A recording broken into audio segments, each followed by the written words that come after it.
This video is brought to you by OddsJam. If you've never heard of arbitrage betting, think of it like the Rob Lowe of betting. You play both sides so that you come out on top. Every sportsbook has different odds, and through OddsJam's algorithm, they track the odds of every sportsbook up to the second to let you know which games to play so that you always come out on top and are guaranteed to make money. As an example, this Sunday, I went to the arbitrage calculator that OddsJam has and saw that over at Bet365, they had minus 125 odds on the Lions to score over 1.5 touchdowns in the first half. While at Hard Rock, they have plus 145 odds on the Lions to score under 1.5 touchdowns in the first half. OddsJam tells you exactly what to bet so that you are guaranteed to make money no matter what happens. Because either the Lions will score multiple touchdowns in the first half, or they won't. No matter what happens in the first half, whether the Lions put up 5 touchdowns or put up none, I am guaranteed to come out on top. It is that easy. And making it even easier is the fact that you don't even have to manually find these bets. OddsJam's tool makes everything one click away. And there are hundreds of bets like that every single day based on the sports books available in your area. If you know me, you know that I have a legal background, so I truly mean it when I say that with arbitrage betting and OddsJam's up to the second calculator, you literally cannot lose and always come out ahead. It's not betting so much as it is math.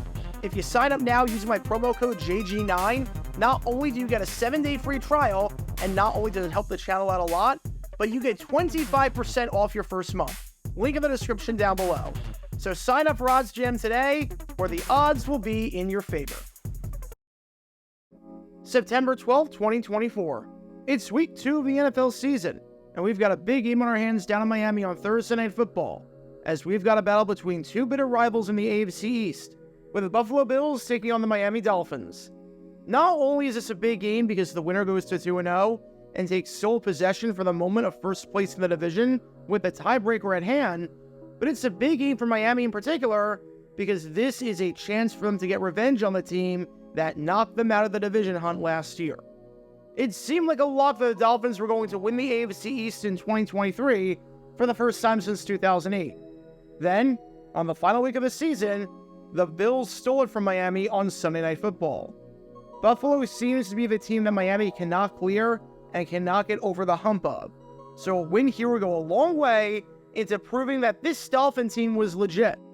And speaking of legit, the content that we post on this channel is pretty legit, as we talk every single day about the weird and wacky history of the NFL from 2024 to 1924. So if you like that sort of stuff and want to increase your knowledge of the sport, then this is the place for you. So be sure to hit that like button down below, subscribe, and turn on the notification bell so you don't miss a single video that we post on the channel. Thanks in advance for your support as we try and hit 70,000 subscribers. However, even though the Dolphins wanted to prove that they were legit during this game, they had a funny way of showing it, as the Dolphins trailed 24-7 thanks to some poor defense and 2 costly interceptions by Tua Tagovailoa. Still, the Dolphins are driving with a chance to cut it to a 2-score game.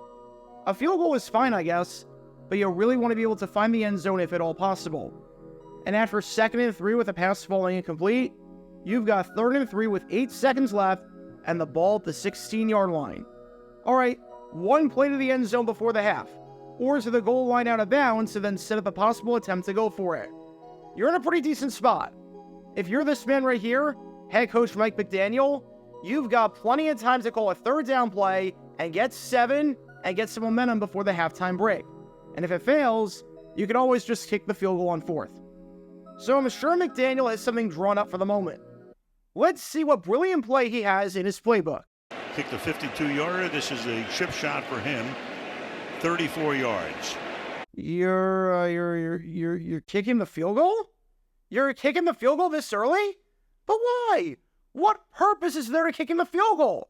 You have time to take a shot and get more points at a time when you need it. And you're going to kick it with 8 seconds left on the clock and give Buffalo the ball back on top of all of this? Why would you kick the field goal so early? Why would you kick the field goal so early? And the kick is good. Welcome to Dumb Decisions. Before I break down what happened here, this whole series is about taking an in-depth look at decisions made during games that were clearly awful from the start. This isn't something to look bad in hindsight. Rather, this is something to look awful almost immediately. These are moves where your gut instinct tells you right away that there is no way this can possibly work. And sure enough, your gut instinct was smarter than that of an NFL head coach. And for this one, we're taking a look at the mind of Miami Dolphins head coach Mike McDaniel. You know, maybe it wasn't the best idea to give the guy a 3-year extension when he's not in the middle of a lame duck campaign and when he hasn't won a single playoff game and his teams have a pattern of collapsing down the stretch. Not saying that McDaniel isn't a good coach or doesn't know how to run an offense, but man, this is bold to give him such a lengthy and expensive extension when you did not have to and when he still had plenty of time left on his contract. And if he's going to keep failing against Buffalo and not getting over the hump against the Kings of the AFC East, and if he's going to keep making bizarre decisions like this and not having his guys ready for big game after big game, then we're going to have some issues. I'll put it that way. We're going to have some problems. So with that being said, let's take a look at why calling a field goal on 3rd down with 8 seconds left in the red zone is a really bad idea. Now, there are some times where you would kick the field goal on 3rd down before the clock is at 0 and where it would make complete sense to do so. There are times when a strategy like this would make sense. As an example, let's say it's overtime. It's the sudden death portion of overtime where any score wins the game. You have the ball at the 4-yard line.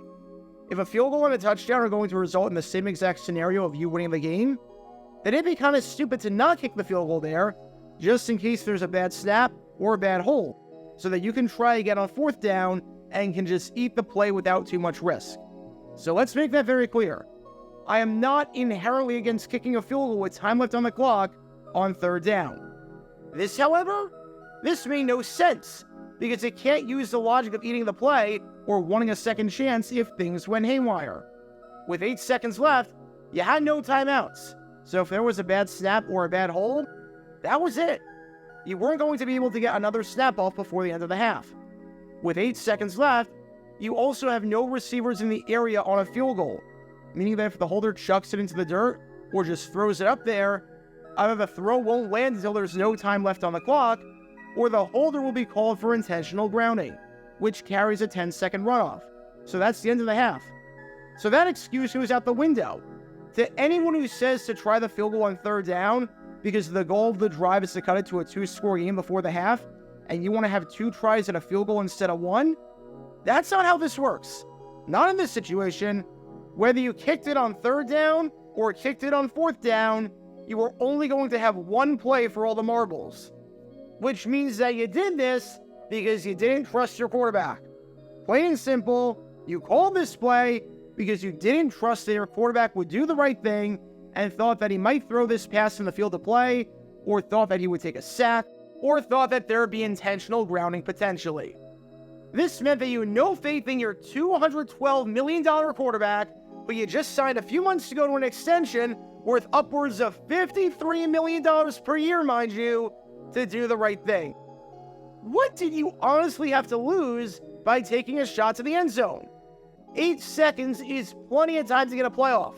No play from inside the red zone and going to the end zone is taking 8 seconds to complete.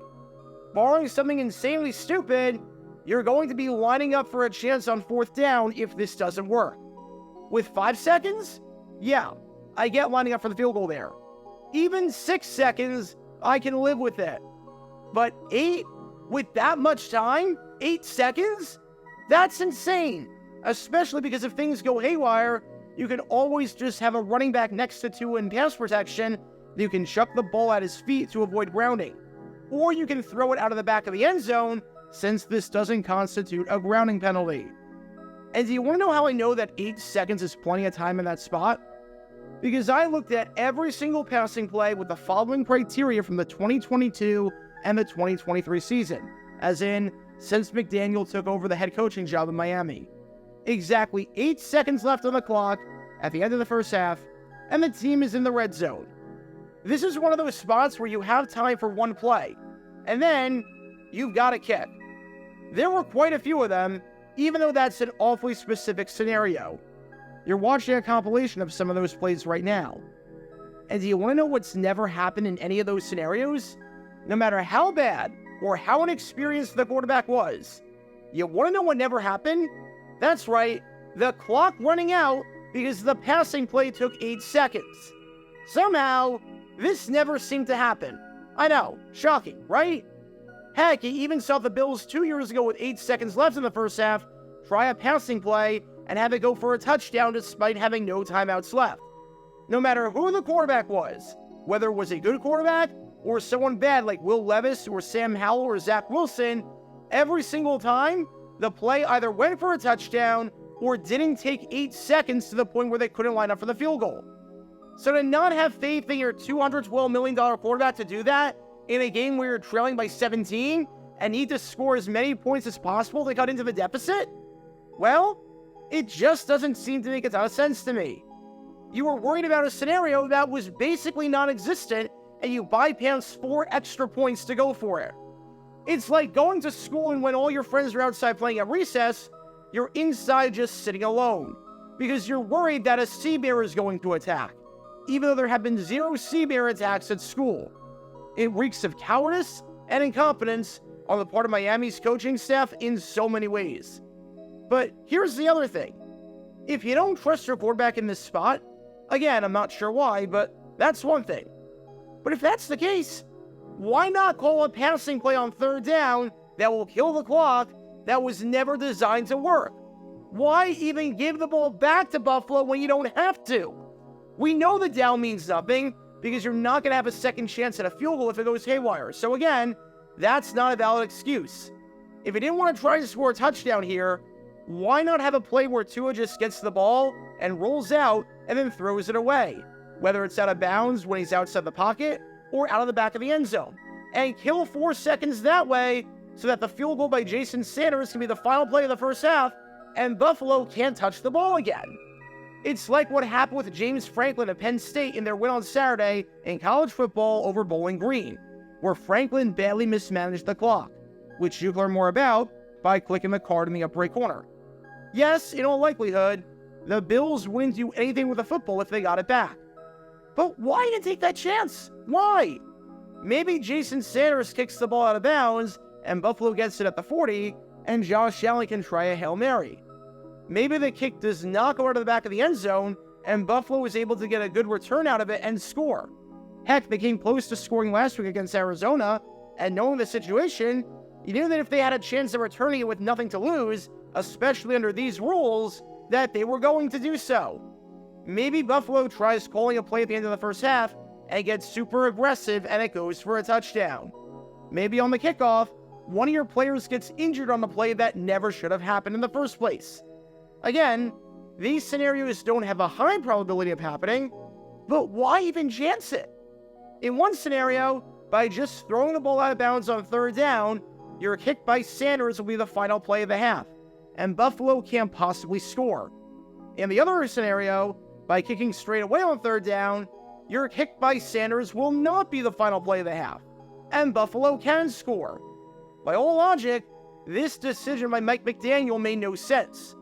It wasn't just the cowardice in not trusting a supposed franchise quarterback to be smart with the ball, but it was the idea of letting Buffalo get another possession and another chance at scoring when it didn't have to come to that. It just didn't. It baffles me. Mike McDaniel is usually solid in game management, but to say that this was a head-scratcher by him would be putting it very lightly. And after the game between these two teams behind me right here, Dolphins head coach Mike McDaniel held a 20-minute press conference, and no one asked him about why he kicked the field goal on 3rd down. Why did he not try another play? And why did he just surrender on 3rd down? Well, we don't know the answer to that because no reporter asked. Now, I'm not going to blame the media for that. I'm not going to blame any reporters for that because at the end of the day, Miami got shellacked. And even though this was a part of why, it was definitely not even close to the biggest reason why. Plus, there were many more pressing issues at hand, like the concussion suffered by quarterback Tua Tagovailoa and what his status is going to be going forward. That takes priority over this play call with 8 seconds left in the first half. But still, I don't know what McDaniel was thinking here because it made no sense whatsoever. Not in terms of where they were on the field, not in terms of how far behind in the game they were, not in terms of how much time was on the clock, not in terms of who they had on offense, not in terms of precedent. It made no sense from any perspective, and no matter how you want to look at it, this was the wrong call in Mike McDaniel. Plain and simple, it was the wrong decision to go this early. So what do we learn from all of this? If you have 8 seconds left and you have the ball in the red zone, you have plenty of time to call a play and try and score a touchdown, especially if you're trailing by a ton of points and you need to make up the deficit as soon as possible. If you don't trust your quarterback to do the right thing and either find an open receiver or throw the ball out of bounds if things aren't there, then maybe he shouldn't be your quarterback, and maybe you shouldn't have signed him to a massive 9-figure extension. If you're worried about a scenario that does not exist and would not play out whatsoever, then you need to start thinking about other scenarios that are more realistic and stop focusing your attention on unrealistic things and unrealistic doomsday scenarios. And if you are going to be ultra conservative, at the very least, do so in a way that makes sense and not in a way that gives the ball back to the other team for no reason whatsoever. Why give the other team another possession when they don't have to get it?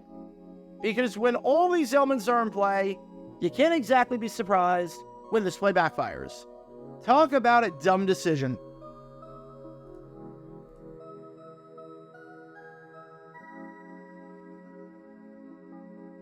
Get your official Jaguar Gear 9 merchandise by going to cgiulianihpu.com, and be sure to like and subscribe, as it really helps the channel out a lot. Join me every Wednesday night where we'll play NFL Trivia for cash prizes at 9 p.m. Eastern over on Twitch. To learn more about the history of college football, subscribe to Jaguar Gator 8. To learn more about the history of Major League Baseball, subscribe to Jaguar Gator 7. Also, special thanks to all of our Patreon supporters for helping out the channel. Your support is greatly appreciated. See how you can become a patron and request future video topics in the description below.